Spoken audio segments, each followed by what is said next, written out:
ಅದೇ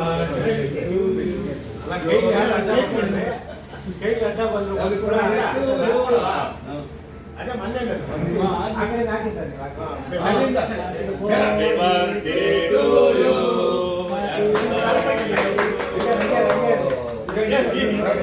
ಸೈಡ್ ಎಲ್ಲ ಬರ್ರಿ ಈಗ ಸೈಡ್ ಬನ್ನಿ ಅದೇ ಬಾಸ್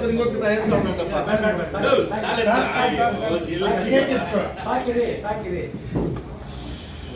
ಹಂಗೆ ಇಲ್ಲ ನಿಂತ್ಕೊಳ್ಬ ಹಂಗೆ ನಿಂತ್ಕೊಂಡ್ಬಿಡ್ರಿ ಕೇಕ್ ಇದು ಮಾತ್ರ ತಿನ್ನಾಕ್ತಾರೆ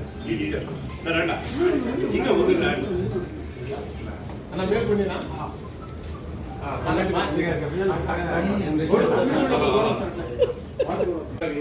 ಇಷ್ಟೆಲ್ಲ ಮಾಡಿ ಅನಿಸಿದ್ದಾರೆ ಗೌರವ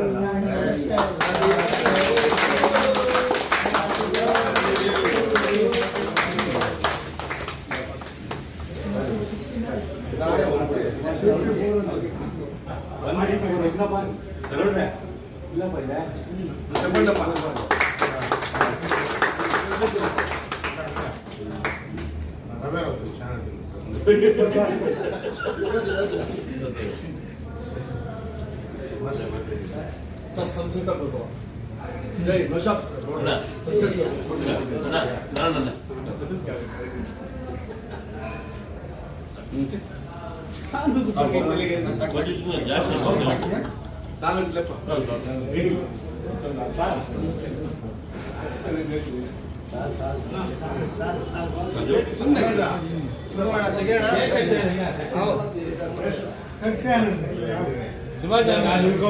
ಒಂದು ಗ್ರೂಪ್ ಫೋಟೋ ಚೆನ್ನಾಗಿ ಇಟ್ಕೋಬಹುದು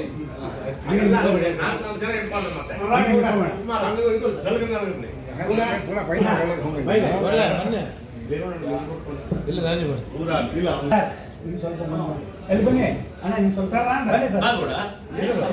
ಅವ್ರು ಆಮೇಲೆ ಬರ್ತಾರ ನಿಲ್ಕೊಂಡು ಕರೆಕ್ಟ್ ಆಗಿ ಬರ್ತದೆ ಹಿಂಗೆ ಬಂದ್ಬಿಡಿ ಈ ಕಡೆ ಕಲ್ಲಿಗೆ ಮಾತ್ರ ಬರ್ತದೆ ಅಷ್ಟೇ ನಿಮಗೆ ಬಂದ್ಬಿಡಿ ಈ ಕಡೆ ಬಂದ್ಬಿಡಿ ಆಮೇಲೆ ಇಟ್ಕೊಂಡಿದೆ ಬರ್ಬೇಕು ಕೈ ಬೇಡ ಕೈ ಬೇಡ ಕೈ ನೋಡಪ್ಪ ಓಕೆ ಇಲ್ಲ వచ్చింది ಆತ್ಮೀಯ ಎಲ್ಲ ಹಿರಿಯರೇ ಹಾಗೂ ಕಿರಿಯರೇ, ಇವತ್ತು ಸಮಾಜ ಸೇವಕರು, ಬಡವರ ಬಂಧು, ಮಾಜಿ ವಕೀಲರ ಸಂಘದ ಅಧ್ಯಕ್ಷರು, ತಾಲೂಕು ಪಂಚಾಯಿತಿ ಮಾಜಿ ಅಧ್ಯಕ್ಷರು, ರೋಟರಿ ಸಂಸ್ಥೆಯ ಮಾಜಿ ಅಧ್ಯಕ್ಷರು, ಆದರೆ ಇವತ್ತು ಹಾಲಿ ಒಂದು ಲಾಯರ್ ಅವರ ನಮ್ಮ MS ಶ್ರೀನಿವಾಸ ರೆಡ್ಡಿ ಅವರ ಹುಟ್ಟುಹಬ್ಬದಂದು ಇವತ್ತಿಷ್ಟು ಜನ ಅಂದರೆ ಸಮಾನ ಮನಸ್ಕರು ಸೇರಿದ್ದಾರೆ. ಆದರೆ ಒಂದು ಹುಟ್ಟುಹಬ್ಬ ಆಚರಿಸಲು ಯಾರೂ ಇಷ್ಟಪಡಲ್ಲ. ಆದರೂ ಅವರು ಬಲವಂತವಾಗಿ ಇಲ್ಲಿ ಬಂದು ಇವತ್ತೇನು ಆಚರಣೆ ಮಾಡ್ಕೊತಾ ಇದ್ದಾರೆ. ಅವರನ್ನು ನಾವು ಬಡವರಾಗಿ, ಅವರು ಬಡವರ ಒಂದು ಸೇವೆಗಾಗಿ ಗುರುತಿಸ್ತಾ ಇದ್ದೀವಿ. ನಾವು ಯಾರು ಅಂತ ನಾನು ನೋಡಿರಲಿಲ್ಲ, ಖಂಡಿತವಾಗಿ ನೋಡಿಲ್ಲ.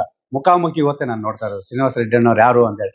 ಬೇರೆ ಬೇರೆ ಇದರಲ್ಲಿ ನೋಡಿದ್ದೀವಿ, ಆದರೆ ಅವರ ಸಮಾಜ ಸೇವೆ ಮತ್ತು ಕಾನೂನು ಸೇವೆಯನ್ನು ನಾವು ಖಂಡಿತವಾಗ್ಲೂ ನಾವು ಗುರುತಿಸ್ತಾ ಇದ್ದೀವಿ. ಯಾಕಂದರೆ ನಮ್ಮ ಮನೆಯಲ್ಲೂ ಒಂದು ಇಬ್ಬರು ಲಾಯರ್ಗಳಿರೋದ್ರಿಂದ ಇವರ ಒಂದು ಮಾರ್ಗದರ್ಶನ ಒಂದು ಬೇಕಾಗ್ತದೆ. ಯಾಕಂದರೆ ಎಷ್ಟೇ ಅವರು ಉನ್ನತ ಸ್ಥಾನದಲ್ಲಿದ್ದರೂ ಸಹ ಹಿರಿಯರ ಆಶೀರ್ವಾದ, ಅವರ ಮಾರ್ಗದರ್ಶನ ಇದ್ದಾಗಂದು ಇವತ್ತೇನು ಅವರು ಹುಟ್ಟುಹಬ್ಬವನ್ನು ಇವತ್ತು ಸರಳವಾಗಿ ಇವತ್ತು ಈ ಬಾಲಾಜಿ ಭವನದಲ್ಲಿ ನಾವು ಆಚರಣೆ ಮಾಡ್ತಾ ಇದ್ದೀವಿ. ಎಲ್ಲ ಸಮಾನ ಮನಸ್ಕರದಲ್ಲಿ ಅವರಿಗೆ ದೇವರು ಆರೋಗ್ಯ ಐಶ್ವರ್ಯ ಕೊಟ್ಟು ಕಾಪಾಡುವ ಜೊತೆಗೆ ಕಟ್ಟಕಡೆಯ ಬಡವರಿಗೂ ನ್ಯಾಯ ಒದಗಿಸಿಕೊಳ್ಳುವ ಮನಸ್ಸಿರ್ತದೆ ನೋಡಿ, ಆ ಮನಸ್ಸು ದೊಡ್ಡದು. ಯಾಕಂದ್ರೆ ಎಲ್ರಿಗೂ ಬರಲ್ಲ, ಅದು ಎಲ್ರಿಗೂ ಖಂಡಿತವಾಗ್ಲೂ ಬರಲ್ಲ. ಇವತ್ತು ದುಡ್ಡು ಸಂಪಾದನೆ ಮಾಡಬೇಕು, ನಾನೊಂದು ಬಂಗ್ಲೆ ಕಟ್ಟಬೇಕು, ಒಂದು ಸೈಟ್ ತೆಗಿಬೇಕು, ಜಮೀನು ಮಾಡಬೇಕು, ರಿಯಲ್ ಎಸ್ಟೇಟಲ್ಲಿ ಇದು ಮಾಡ್ಬೇಕಾದ್ರೆ, ಆದರೆ ತಾನು ಸಂಪಾದನೆ ಮಾಡಿದ ದುಡ್ಡಲ್ಲಿ ಬಡವರಿಗಾಗಿ ಸಮಾಜ ಸೇವೆಗಾಗಿ ಮುಡುಪಾಗಿರ್ತಾರೆ ನೋಡಿ, ಅದು ಬೆಲೆ ಕಟ್ಟಾದಾಗ ನಾವು ಎಷ್ಟೇ ಸಂಪಾದನೆ ಮಾಡಿದರೂ ಆ ದೇವರು ಕೊಟ್ಟಂಥ ಆಯುಸ್ಸು ಆರೋಗ್ಯ ನಾವು ಕಾಪಾಡಿಕೊಂಡೇ ಹೋಗ್ಬೇಕು.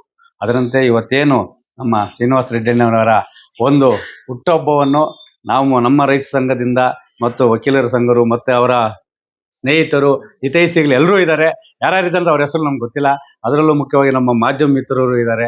ಎಲ್ರಿಗೂ ಅವರ ಹುಟ್ಟುಹಬ್ಬದಂದು ಅವ್ರಿಗೂ ಸಹ ಶುಭಾಶಯಗಳನ್ನು ತಿಳಿಸುತ್ತಾ, ದೇವರು ಆರೋಗ್ಯ ಐಶ್ವರ್ಯವನ್ನು ಕೊಟ್ಟು ಕಾಪಾಡಲಿ. ನಾವು ನಮ್ಮ ರೈತರು ಬೆಳೆಯುವಂತಹ ಈ ಒಂದು ಬಾಳೆಹಣ್ಣು ಮತ್ತು ಗಿಡ ನೀಡುವ ಮುಖಾಂತರ ಅವರಿಗೆ ಹುಟ್ಟುಹಬ್ಬವನ್ನು ಆಚರಣೆ ಮಾಡ್ತೀವಿ.